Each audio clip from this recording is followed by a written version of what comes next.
Here is a bet you could place in seconds on a phone in most of the United States. A football game. One team is favored by 2.5 points. The other team is getting those points. Both sides are offered at the same price, minus 110. It looks perfectly fair. Two outcomes, one symmetric line, no obvious advantage to either side. But that price is not a coin flip. Every betting line is secretly a probability. Minus 110 means you must risk $110 to win 100. Turn that into the chance the bet implies, and you get a single number, 52.38%. Each side's price implies the same thing, a 52.38% chance to win. Now add the two together, 52.38 plus 52.38. That is 104.76%. But two probabilities for the same game cannot add up to more than 100%. The extra 4.76% is not a rounding error. It is the house, written directly into the price of the bet. You are never betting against a fair coin. You are betting against a price that already contains the bookmaker's profit.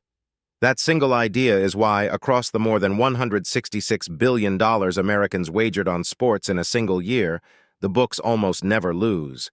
This is the mathematics of sports betting, and why the bookmaker always wins. If you have ever looked at a sports book, the odds can seem like a foreign language. The same bet might be written three completely different ways. As a price, like minus 110, as a decimal, 1.909, or as a fraction, 10 to 11. They look unrelated, but they are all saying the exact same thing. Each format is just a probability in disguise. For the American price, divide the risk by the total, 110 over 210. For the decimal, take 1 divided by the number. For the fraction, the denominator over the sum. Run all three, and they collapse onto a single value, 52.38%. 3 languages, 1 probability. But here is the catch. That implied probability is not what the bookmaker actually believes. Take a real two-sided market, a favorite at minus 150, an underdog at plus 130. Convert them, and the favorite implies 60%, the underdog 43.48%. Add those together, 103.48%, once again more than 100. So we strip the excess out. Divide each implied probability by their inflated total. The 60% becomes 57.98. The 43.48 becomes 42.02. Now they sum to exactly 100%. This is called de-vigging, and what is left is the bookmaker's honest estimate. The 3.48% we squeezed out was never a probability at all. It was the fee. So every price on the board is two things at once, a probability and a tax on that probability. Once you can pull them apart, you can finally see exactly how the house gets paid on every bet, win or lose. In our opening bet, the two prices added up to 104.76%. That 4.76% over 100 has a name.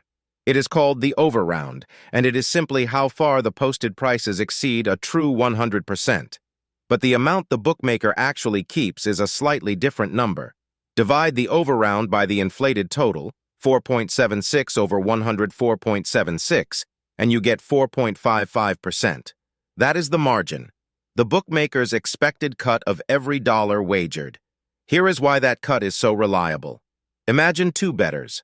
One puts $110 on the home team, the other puts $110 on the away team, both at minus 110. The book now holds $220.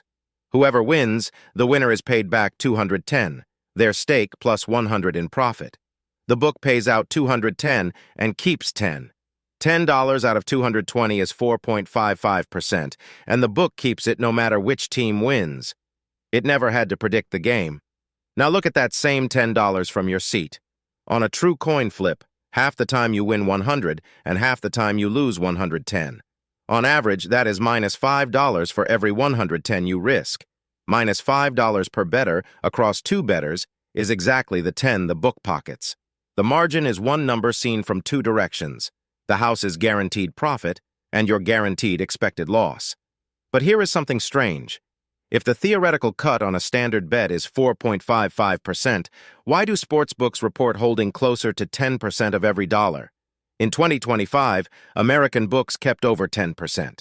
The answer is not a bigger vig on each bet. It is that bettors do not bet in balance. They pile onto favorites and they pour money into parlays where the mathematics is far more punishing. The 4.55% is only the toll on the simplest possible bet. To see how the house truly gets rich, we have to follow the money into the parlay. Most people believe that beating a sportsbook is simple. Just be right more than half the time. Pick winners more often than losers, and surely you come out ahead. It feels obvious. It is also wrong. Watch what happens at exactly 50%. You place 100 bets, all at minus 110, and you win half of them. Your 50 wins pay $100 each, $5,000. But your 50 losses cost $110 each, $5,500. Add them up, and you are down $500.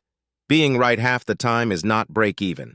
It is a slow, steady loss because every win pays 100, while every loss takes 110.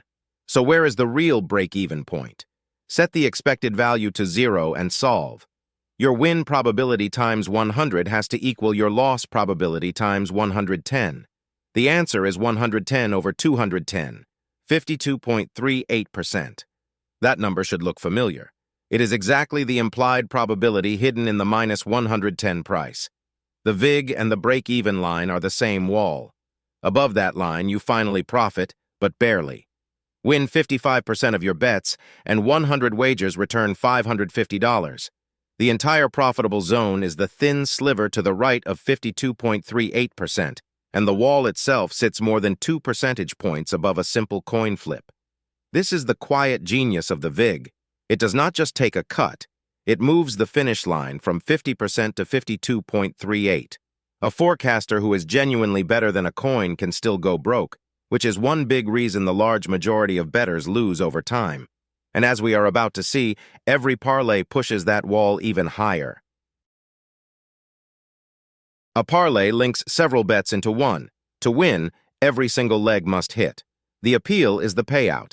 Combine 4 standard point spread bets, each at minus 110, and a $100 stake can return more than $1,300. That is over $1,200 of profit from a single bill, which is why parlays are advertised everywhere. But look at what has to happen. Each leg is close to a coin flip. For all 4 to win, you multiply 1/2 by 1/2 by 1/2 by 1/2. That is 1 in 16, just 6.25%. A fair payout for a 1 in 16 shot would be 16 times your money, American odds of plus 1,500. The book does not pay 16. It pays about 13.28. Here is why. Each leg already carries the house's small edge, and on a parlay, those edges multiply. 4 prices that each return about 95 cents on the dollar combine to just 83 cents of fair value. So a straight bet costs you 4.55% of your stake, but this 4-leg parlay costs you almost 17%. Nearly 4 times the edge, hidden inside one exciting ticket. Same-game parlays are worse still. When the legs come from one game, they are correlated, and books shade those correlated prices even harder. The result shows up in the data. In New Jersey, sportsbooks held about 4.4% on straight bets, but over 24% on parlays. More than 5 times as much. And parlays made up nearly 3/4 of the sportsbook's revenue. The parlay is engineered to be the worst bet on the board. So why does the crowd keep buying it? The answer is a bias baked into how all of us read the odds. So why does the crowd keep losing? Parlays, long shots, heavy favorites. Again and again, the most popular bets are the worst bets. This is not random. The crowd is wrong in a predictable direction, and the book is built to take the other side. It starts with a quirk in how we judge chance. We overvalue a small probability attached to a big payout. A long shot feels more likely than it really is, so long shots and parlays get overbet and priced worse than they should be. Favorites, by contrast, get a relatively better price. Economists have measured this pattern for decades, and they call it the favorite-longshot bias. The clearest evidence comes from Stephen Levitt's study of point spread betting. In his data, 60.6% of all bets landed on the favorite. Yet favorites covered the spread only 48.5% of the time. That is below 50% and well below the 52.38% you need just to break even. The crowd's favorite bet was a losing bet. costing more than 7 cents on every dollar. Now here is Levitt's real insight. Because that bias is so predictable, the book does not try to balance its money.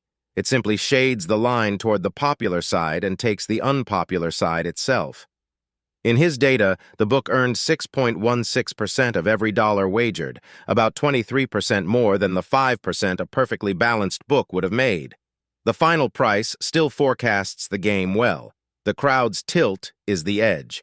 So the house wins because the crowd is biased. But that raises a sharper question.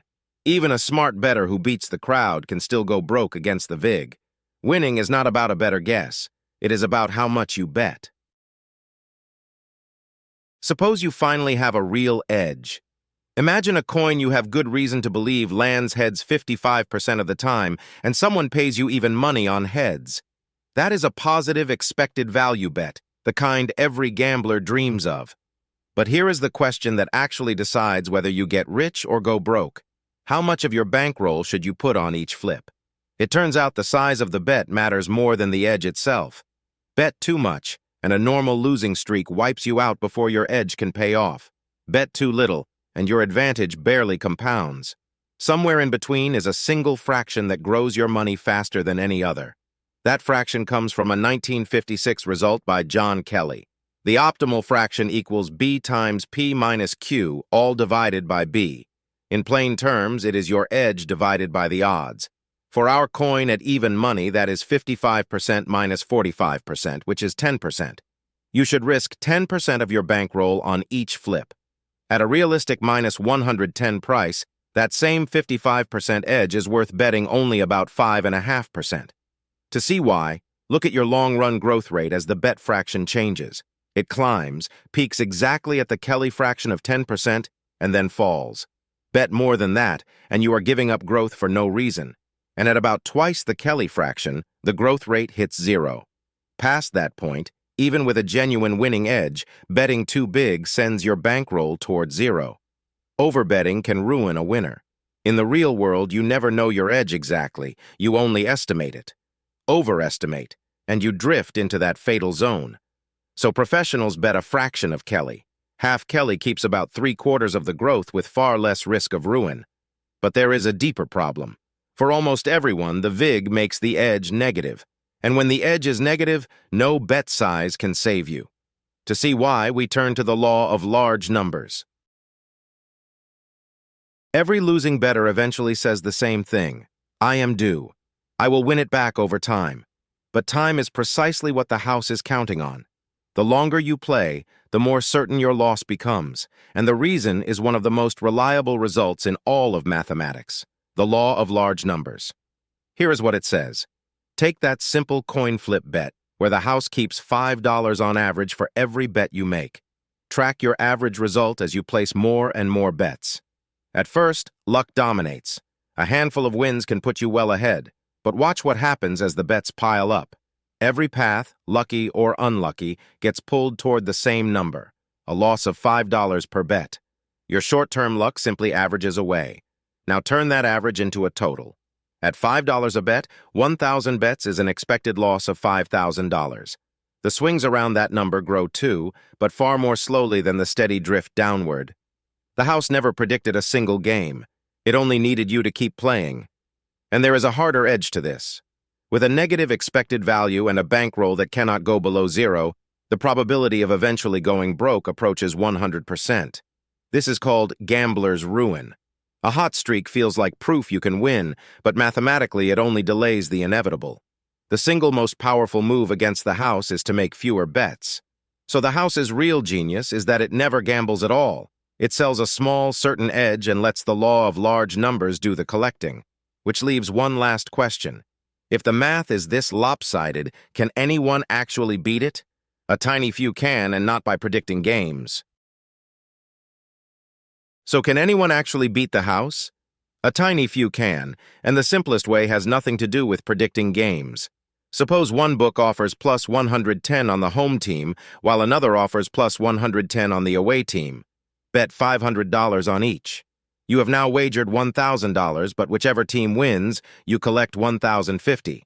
That is a guaranteed $50 profit, about 5% on your money, no matter the result.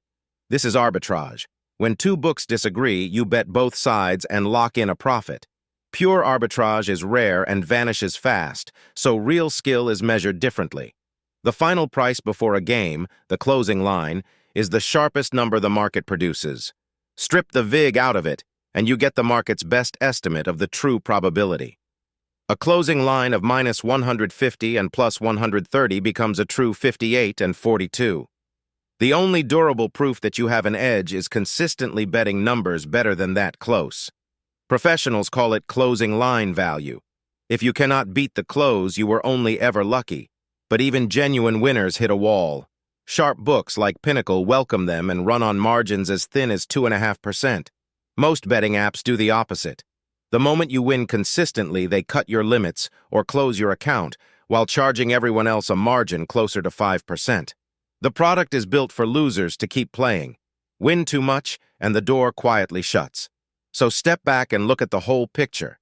The vig, the parlay, the favorite bias, and the law of large numbers all point in exactly the same direction. For almost everyone, sports betting is entertainment with a price, not a path to income. If you do play, set a limit before you start, never chase a loss, and reach out for help if it stops being fun. Because the house does not beat you with luck, it beats you with math. The mathematics here rests on decades of research. The key sources are on screen. Thanks for thinking through the numbers.